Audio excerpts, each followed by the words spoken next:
Anhelina. It's like Angelina but with an H. So it's easier for you to write. And I'm not from the western part of Ukraine. I'm from the southeast. I'm from Zaporizhia region, and it's near the Donetsk region, which has been occupied from the 2014. So my cities are now occupied. I'm from Negoda, where there's a nuclear station, and I've lived in Verdansk. There's the sea. I don't know. So they are now occupied, and my mother lives there now. So she stays in occupation. So I thought that I should probably speak. So my experience been that I've been in occupation for like I don't know how many months, from the February to the start of July, and I've seen like Russian soldiers and all that, and they try to induce their propaganda on the citizens that live there. They try to diminish all hope. They raise their flags on everything they see, and they, like Sophia said, there is a lot of war crimes. So when we get on social media, we see all of those war crimes being spoken of. When other people get on social media, they see like fashion problems, and people still, I don't know, people still don't know about Ukraine, a lot of them, and it's just two different experiences. And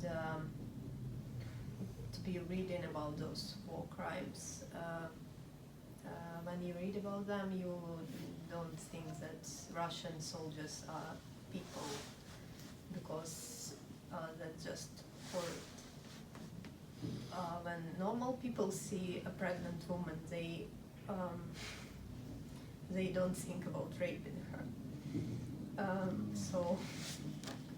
Why do you think that they are like that? I don't know. But what do you think? I think that maybe it's some thought of their culture. I don't really know. I know that part of their culture is that men can beat up their women, and it's been practiced for centuries. Mm-hmm. I know that like it's really part of their culture. And I don't know, maybe it's the impact of the centuries, of the propaganda, but I don't really know what we can do with that. We can just try to stop them. Because I think we have to believe they're human beings like everyone else. Yeah, we have to. But maybe It's hard. It's hard to believe it. But is it propaganda? Is it alcohol? Is it drugs?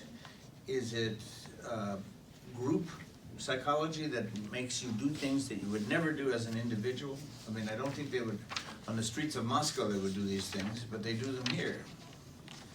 And so, why is the difference? Maybe it's all of those things together. Do you think they do it because they hate you? Or because they disrespect you, think you're less than a human? I mean, they wouldn't do it to a Russian woman, but they do it to a Ukrainian woman? I think that's a very complicated question, but I do think that they think that we're lower than them in some sort of way, because they have that belief about us. So they called us Malorussians, so we were under Russia. So we were some sort of like a country full of, I don't know, they called us many names. So they think that we are not, I don't know, they think of us, maybe that we're not civilized enough or something. I don't really know. Maybe they don't respect themselves. Probably.